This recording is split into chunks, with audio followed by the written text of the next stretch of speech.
자, 여러분들 비싸게 주고 샀던 물건이 아까워서 당근마켓에 올렸는데 잘 안 팔려서 고생하셨던 경험이 있으신가요? 오늘은 제가 당근마켓을 통해서 물건을 잘 팔 수 있는 방법, 특히 빈티지 의류를 잘 파는 방법에 대해서 설명을 드리려고 합니다.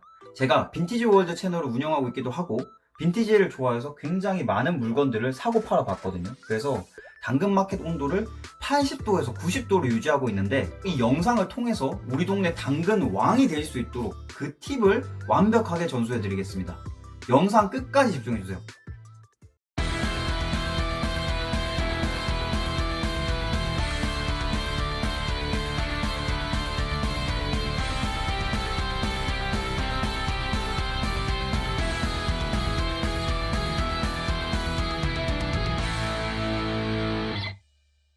자, 먼저 이 중고 아이템들을 팔기 전에 두 가지 마음가짐을 가지셔야 돼요. 일단 첫 번째는 판매자의 입장에서 내가 쇼핑몰 사장이라는 생각으로 파셔야 됩니다. 다들 본업이 있으실 거잖아요. 본업이 있으실 거기 때문에 이 물건을 팔아도 되고 안 팔아도 되고 내가 사는 데는 크게 지장이 없어요. 하지만 그런 마음을 가지면 안 되고, 내가 꼭 어떻게든 이 물건을 팔겠다, 이 물건을 팔지 않으면 나는 파산해서 망한다, 이런 마음을 가지고 물건을 파셔야 됩니다. 그래야만 적극적으로 소비자들에게 정보를 전달할 수가 있습니다. 그리고 두 번째로는 이 구매자의 입장에서 이해를 하려고 노력하셔야 됩니다. 이 중고거래 플랫폼들에서 가격은 정말 좋은데 뭔가 어떤 다른 이유 때문에 구매가 망설여지신 경우가 있으실 거예요. 그걸 한번 잘 생각해 보시면 됩니다. 예를 들어 가격은 너무 좋은데 약간 사기꾼 같은 느낌이 든다거나 사진이 한 장밖에 없다거나 뭔가 이 구매자가 이 구미가 당기지 못하게 만드는 그런 요소들이 있으실 거예요. 이런 것들을 없앨 수 있도록 노력을 하셔야 됩니다. 구매자들에게 충분한 정보를 전달해서 이걸 꼭 사고 싶게 만드는 게 중요하다는 거죠. 그래서 이 두 가지 마음가짐을 가지고 이제 시작을 해볼 건데, 제가 총 6가지 팁을 드릴 거예요. 이 6가지 팁 중에서 사실 3, 4가지만 잘 지키셔도 충분히 아이템들을 잘 파실 수가 있습니다. 그래서 한번 잘 들어보시면서 내가 실제로 실천할 수 있는 것들이 어떤 것들이 있는지 잘 보시고 따라해 볼 준비를 하시면은 우리 동네 당근왕이 되실 수가 있으실 거예요. 한번 시작해 보도록 하겠습니다. 일단 첫 번째로는 정말 당연한 이야기인데, 사진을 많이 올려주셔야 돼요. 정말 다양한 각도로 다양한 사진을 찍어주시는 게 정말 중요합니다. 예를 들면 옷걸이에 걸어서 찍고, 바닥에 놓아서 찍고, 가슴을 확대해서 찍고, 카라를 확대해서 찍고, 이런 다양한 각도로 찍어주시는 게 정말 중요하다는 걸 기억을 하시고요. 이렇게 다양한 각도로 찍어주시면 구매자들에게 신뢰감을 줄 수 있고, 또 특정 각도의 예쁜 그런 부분들이 있잖아요. 정면에서는 마음에 안 들 수 있는데 측면에서는 예뻐서 구매자들이 구매할 수도 있거든요. 그래서 이런 여러 가지 각도를 찍어주시는 게 정말 중요하다고 저는 생각을 합니다. 그 다음 또 중요한 게 뭐냐면 하자를 잘 찍어주셔야 돼요. 분명히 중고 옷들, 중고 아이템들은 하자가 분명히 있으실 텐데, 하자가 없는 경우는 없다고 하시면 되겠지만, 있다고 하시는 경우는 그 하자를 확대해서 명확하게 오픈을 하시는 게 더 좋습니다. 그러니까 예를 들면 이제 이걸 팔았는데 팔고 나서 하자가 있었는데 왜 그걸 말씀하지 않으셨어요 하면은 굉장히 스트레스를 받게 되거든요. 그러니까 환불해주면 해줄 수 있는데 괜히 또 중고 아이템 팔려다가 스트레스만 쌓이는 이런 경우들이 생기기 때문에 가급적이면 시작부터 하자를 다 오픈하시고 사진도 정확하게 찍어주시는 게 정말 중요합니다. 그리고 또 중요한 게 뭐냐면 택들이 있다면 택을 자세히 찍어주시는 게 중요해요. 그러니까 예를 들면 정품 택이 있다거나 사이즈 택, 스타일 케어 택 이런 것들이 있다고 하면은 이런 걸 자세히 찍어주시면 구매자들이 굉장히 도움이 많이 되거든요. 구매자들 중에는 정가품에 굉장히 예민하신 분도 계시거든요. 그래서 이 택들을 정확하게 찍어주시면 그분들이 이 구매를 하기 전에 판단할 때 굉장히 큰 도움이 되고, 구매를 하기 전에도 확신을 줄 수가 있기 때문에 이 판매에 굉장히 도움이 된다고 생각을 합니다. 자, 그리고 그 다음으로는 수치를 정확하게 재어주시는 게 중요하다고 생각을 해요. 특히 비싼 옷을 팔수록 더 그렇다고 저는 생각을 하는데, 10만원, 20만원짜리 옷을 사는데 수치도 안 보고 사는 사람들이 있겠어요? 저는 사실 제일 황당했던 게 뭐냐면 가끔 이런 분들이 계세요. 수치 문의하지 마세요. 수치 문의로 채팅을 주시면 차단합니다. 이런 사람도 있거든요. 저는 이거 좀 이해를 못 하겠어요, 솔직히. 이게 왜냐면 내가 10만원, 20만원 비싼 돈 주고 사는 건데 수치도 모르고 어떻게 그거를 삽니까? 불가능하다고 생각하기 때문에 시작부터 수치를 알려주셔야 된다고 저는 생각을 해요. 판매자가 실측 수치를 정확하게 재서 알려주시는 게 중요한데, 상의 같은 경우는 가슴 단면과 총장을 반드시 재주셔야 돼요. 가슴 단면과 총장은 필수. 그 다음에 옵션으로 재줄 수 있는 것들은 어깨와 그 다음에 팔 길이 정도가 있습니다. 바지 같은 경우는 당연히 허리와 총장을 재어주셔야 되고요. 그리고 옵션으로 더 재줄 수 있는 게 허벅지와 밑단 단면 정도? 이 정도는 재워줄 수가 있어야 돼요. 이 정도까지는 재워줄 각오로 판매글을 쓰셔야 돼요.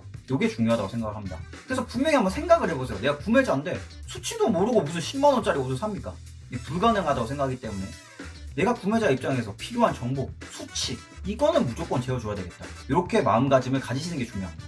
자, 그리고 세 번째 팁은 뭐냐면 이 서칭을 해서 판매 페이지를 같이 올려주시면 정말 도움이 많이 됩니다. 무신사 입점 브랜드 같은 경우는 굉장히 오래된 제품들도 판매 링크가 그대로 살아있는 경우가 있거든요. 예를 들어 This is never that 브랜드의 2020년도 FW 제품의 후드티다. 그러면 그거를 잘 검색을 하셔가지고 판매 링크를 잘 찾으셔서 판매글에 같이 게시만 해주셔도 이 구매자들이 굉장히 구매 욕구가 올라가실 수가 있어요. 왜냐면 그 판매 링크를 들어가면은 모델이 입었던 사진도 같이 볼 수가 있고 착용 리뷰 같은 것들도 있잖아요. 그런 것들 보면서 이 옷들을 입었을 때 어떤 핏이 나오는지를 또 참고하실 수가 있거든요. 설명이나 이런 부분들도 이제 당연히 새 옷 파는 곳에서 제대로 설명을 해줬을 거잖아요. 그 판매 페이지에 도움을 받는 거예요. 어떻게 보면. 그래서 그 링크를 찾아가지고 올려주시면 굉장히 도움이 됩니다. 무신사라던가 29cm 이런 커다란 쇼핑몰의 브랜드들은 그런 페이지들이 아직도 살아있어요. 근데 찾기가 어려운 경우가 있을 수도 있습니다. 그 경우는 어떻게 하면 되냐면 블로그나 유튜브에 리뷰 콘텐츠 찾으시면 돼요. 그러니까 이 브랜드의 2020년도 옷이 이렇게 나와서 내가 사서 입어봤다 라고 하는 그런 유튜브나 블로그 콘텐츠가 분명히 있거든요.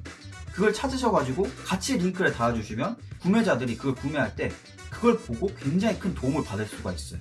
그리고 구매 욕구도 올라갈 수 있기 때문에 가급적 찾아서 올려주시는 게 좋습니다.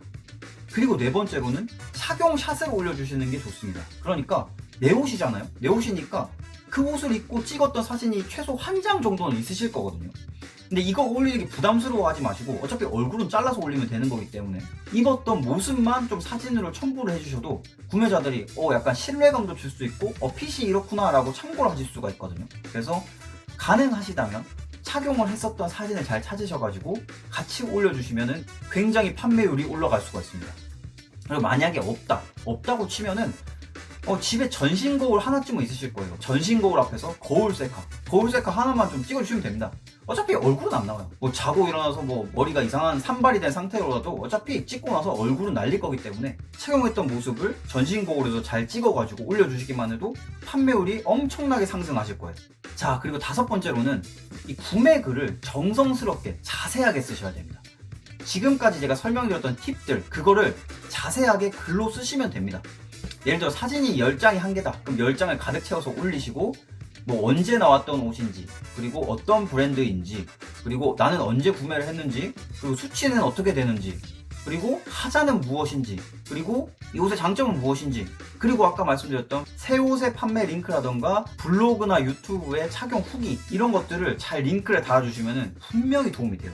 이런 것들을 자세하게 나열을 하시는 거예요. 그래서 이 구매자들이 충분히 정보를 얻으실 수 있도록 하시는 게 정말 중요하다고 생각이 듭니다. 자, 그리고 이게 마지막 팁인데 거래 방법을 명확하게 하시는 게 도움이 됩니다. 예를 들면은 당근마켓 같은 경우는 문고리로 거래하시는 경우도 많이 계실 텐데 문고리를 하면은 어떤 동네에서 가능합니다 라던가 아니면 택배 거래만 되는데 택배 거래를 할 때 일반 택배는 4,000원이고 반값 택배는 2,000원만 받겠습니다 라던가 아니면 직거래만 됩니다 라고 하신다던가 이런 것들을 잘 생각을 하셔가지고 이런 것들에 대한 정보를 또 자세히 써주시는 게 중요합니다. 예를 들면 직장인 같은 경우는 시간이 안 돼서 오전 때는 거래를 못 하실 수도 있잖아요. 이런 것들이 택배만 구매를 하실 수 있는 분도 계실 테니까 이런 정보들 자세히 써주시는 게 구매를 하실 때 좀 더 원활하게 될 수 있다는 거죠.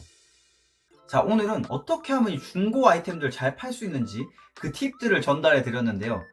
사실 저는 이제 팔다 보니까 좀 재미가 있어요. 제가 처음에 잠깐 말씀을 드렸었는데 내가 쇼핑몰 사장님이 된 그런 느낌이 들거든요. 근데 여기서 좀 약간 뿌듯한 게 뭐냐면 사실 이 옷 같은 경우는 제가 좀 마음에 들어서 처음에 샀을 거잖아요. 근데 이 옷을 팔고 나서 그 구매자가 너무 마음에 들고 너무 좋다라고 하면은 괜히 마음이 뿌듯하더라고요. 아, 나랑 취향이 비슷한 사람들이 이렇게 많구나. 그리고 내 옷을 좋아해 주는구나. 물론 이제 물건을 보내주는 입장에서 이미 떠나는 거긴 하지만 내 취향을 좀 좋아해 주고 또 내 옷을 좋아해 주고 또 이걸 그분들이 예쁘게 입고 다니실 거잖아요. 그러니까 그런 것들이 좀 굉장히 기분이 좋아지고 뿌듯해지는 그런 경험을 하실 수가 있으실 거예요. 그리고 이제 환경보호 이런 얘기도 많잖아요. 그러니까 사실 옷 같은 경우는 재활용을 해서 다른 분들이 또 입게 해드리는 게 이 지구의 환경 보호를 위해서도 도움이 된다고 생각하기 때문에 이 중고거래, 빈티지 거래 이런 것들은 저는 참 좋은 문화라고 생각이 됩니다. 그래서 오늘 영상이 도움이 되셨다면 구독과 좋아요 한 번씩만 부탁드리겠습니다. 이 영상 보시면서 이 팁들을 실천을 해보시면서 우리 동네 당근왕이 되시기를 바라겠습니다. 지금까지 빈티지 월드였습니다.